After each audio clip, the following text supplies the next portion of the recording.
Hello and welcome into a post-game edition of State of the Sun Devils alongside Jake Anderson and Jesse Morrison. I'm Jeremy Schnell. We're here at Sun Devil Stadium after ASU loses against Utah again today, the second loss in a row, and their second loss in a row to Utah as well after last year being up 17-0 at halftime. Today it was a little bit different than last year's game. Utah took the lead in the first quarter and they never looked back from there.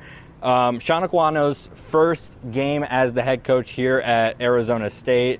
Unfortunate that it had to be in a defeat, but I just want to get your guys' thoughts as to how you thought he handled his first game.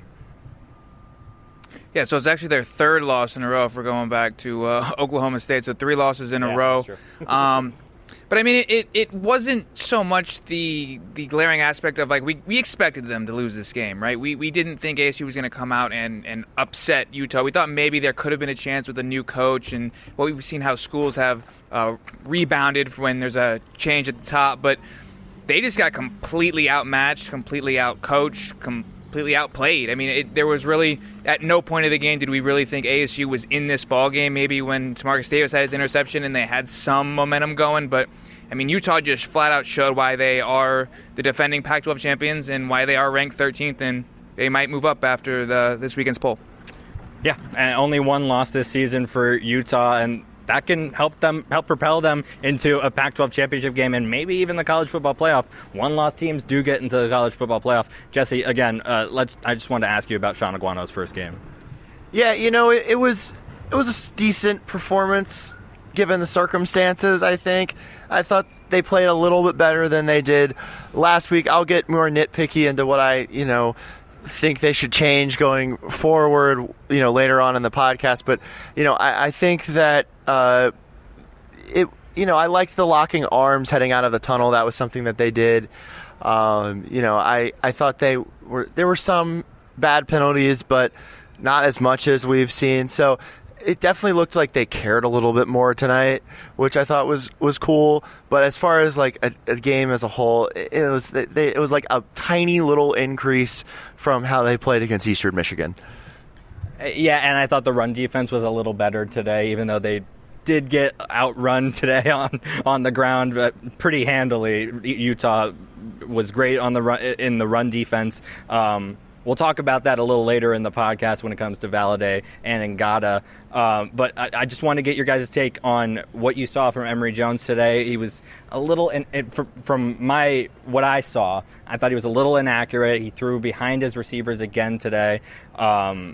It was, the 2 picks. The first pick wasn't totally his fault, but the second pick, he's got to hit. He's got to hit Swinson there. I mean, he's wide open in the end zone. You got to put that on him. He did say in the press conference, I know you guys were there as well, that he was a little rushed there, and that's probably why that was thrown a little behind Swinson at the end of the day. But unfortunate game for Emory Jones today, Jesse. Yeah, and you said he was a little inaccurate. I thought he was a lot inaccurate. He threw it over the head of his receiver a lot. The interceptions were not great, especially the first one. The second one, yeah, he was under pressure a little bit. Kind of just stepped back, threw it off of his back foot. I thought that his running was okay, but not that great. He took some big hits again. But yeah, I mean, it just doesn't seem like he can make the plays for this team that they need. And, I think that, he needs to really show that he can be the starting quarterback for this team going forward, because if he struggles again next week, I think they really, really need to look at Paul Tyson, Trenton Bourguet, even in that game next week going forward. And because, he just did not play well tonight. Yeah, so he threw 21 of 36. That's a 58% clip, which in college is not very good. He missed on some of his touch throws. He missed on some of his deeper throws. And I think because on 2 of the first 3 plays of the game he got sacked, there was that non-targeting reviewed call where he just took a lick, and he got hit a total of 7 times, but that doesn't include him rushing. I need to say this. This was a 6-yard total rushing performance from ASU. That is the fewest yards in a single game in ASU history. Now, there is a little caveat to that. In college football, a sack does go against your rushing yards. So 5 sacks for minus 45 yards But still, if you look at the overall, it was X and Daniel Nagata got a combined 9 or 10 carries in the whole game, right? I mean, when a team that's trying to establish a run game when you're a big underdog, and even though it's no longer a Herm coach team, that's how an underdog has to play. They never got going in the run game. They were constantly behind the chains, and it just kind of went right into Utah's hands. I mean, everything that Utah could have wanted, they got. And I think it just started from the get-go that this Utah defense set the tone early. They were coming after Emory Jones. The offensive line could not do it. Running backs could not do it. Just overall, both Aguano and Emory Jones said they've got to play better, protection all around. And even Emory Jones admitted he did not play well tonight. Yeah, and going off of that, this team's supposed to establish the run.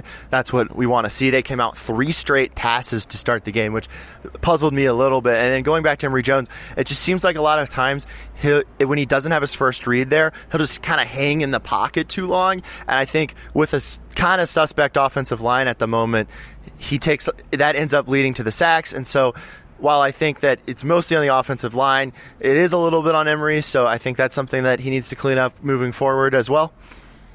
I also think that we have to take a look at what Aguano had to do this week as well, because he usually was just the running backs coach. So he had to go around and look at all of the other position groups as well and talk to those guys. So he didn't get to focus on what he usually focuses on. And I think that may have a little bit of an impact on what we saw today in the running game. Don't get me wrong. I thought Ngata and Valadie, when they got the ball, I think they did pretty well.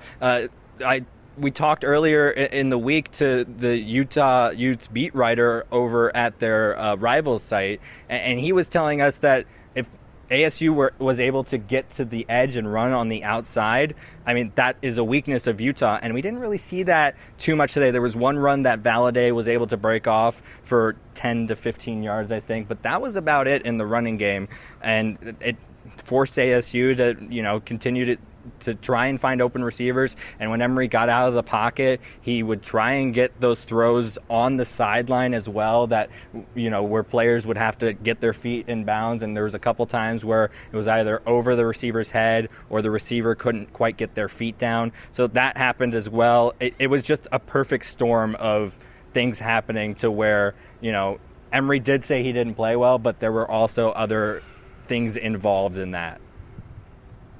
I think the biggest stat, and it's not even a stat, it's just kind of the takeaway I had, was it took until the fourth quarter for ASU's offense by itself to cross midfield. The 3 times that they had previously crossed midfield came off of kick returns that got them to midfield, and then Tamarcus Davis's interception at midfield. ASU only scored 3 points off of those. 6 points off of those, off 2 field goals. I mean, you can't come up empty when you're getting the best field position of the night and you're not even getting into the red zone. It was just, the offense completely struggled. And to go back to Aguano, I mean, like you said, for the postgame, this was a long week for these guys. I mean, you're dealing with a head coach change. Everything's going to change. Practice was new. But they all did say that they felt that this was the best week of practice they had had. It might just be one of those, you just played a damn good team. The only problem is you're playing another one next week in USC. And then another one the week after. Exactly, I was going to say that. But I did want to talk about a little bit of the positives, just to kind of go off on a tangent here.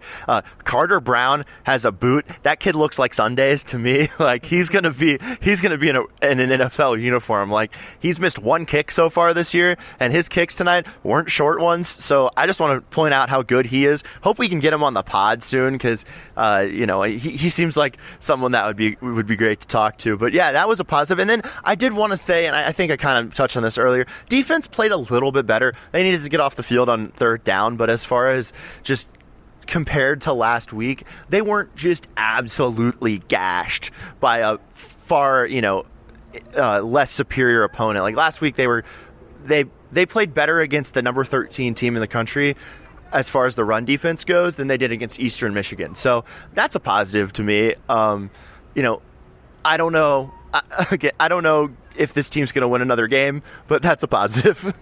It only gave up 205 yards rushing today to the 250 plus yards that they gave up to just one guy last week, who, by the way, Baby steps. Who, by the way, only got like 50 yards rushing today for Eastern Michigan, who lost to Buffalo, giving them their first win of the season. Anyway, back to ASU. There were less penalties today, but still a couple of personal fouls that you're like, man, if those didn't happen, that would be, because it gave them the field position that they needed to continue, that Utah needed to continue to drive down the field at one point. And then after Elijah Badger fumbled, he gave up a 15-yard penalty as well, and that led to another Utah score. So the personal fouls, they need to address that. That needs to get fixed, because if they continue to do stuff like that, it'll lead to scoring plays for the other team. The other penalties, not too terrible. There were a couple of illegal motion and illegal shift penalties as well today. But other than that, I thought it was fine. Yeah, from a discipline standpoint, I thought it was fine. Like you said, just a few, uncharacteristic or misfortunate plays. But at that point, I mean, the one that really sticks out to me was it was in the first half. They had crossed midfield, and it took out a 20-yard gain and sent them backwards. But all the other ones, the game was kind of out of reach. I do want to say, on the defensive side, we do need to say that Ro Torrance, both the Markham brothers, and Omar Norman Lott did not play. They were all game-time decisions coming in, and that doesn't include Ed Woods, who was already listed as injured. So you're talking about 4 or 5 key defensive players, and the score may not say it, the yardage may not say it, but this ASU defense played their hearts out tonight, and they did get off the field on third down. I shouldn't say get off the field. They stopped them on third down, only 5 for 15, but the problem is Utah went 3 for 4 on fourth down, with one of those being just a hell of a touchdown grab over to Marcus Davis. And the only time that they did stop him on fourth down was when it was, I believe it was 31-6 in the late third quarter. So the game was already kind of over at that point. So even when Utah didn't convert, they knew they had a fourth opportunity, and they took advantage of it and they capitalized. Yeah, and we talked earlier in the week on our episode leading up to this game how we wanted to see some of the linebackers step up today, and I thought Kyle Soley and Merlin Robinson both did a good job today. I believe Soley had something like 12 tackles and Robinson had 9, so they got a little involved. And then obviously Silvera, he was really good up front trying to just stop that Utah run game. And I think they did a much better job this week, obviously not giving up 250 yards to just one guy, only giving up 205 yards in the game in total. Next week, Jesse, they have to play against USC. Then they got to play against Washington. It just doesn't get easier. Where do you see another win for this ASU team this year? I think that they're going to have one more win. I don't know who it's going to be against. Luckily, they don't have to go to Corvallis, which I was being annoying in the press box tonight, saying you don't want to go to Corvallis as USC was struggling with the Beavers.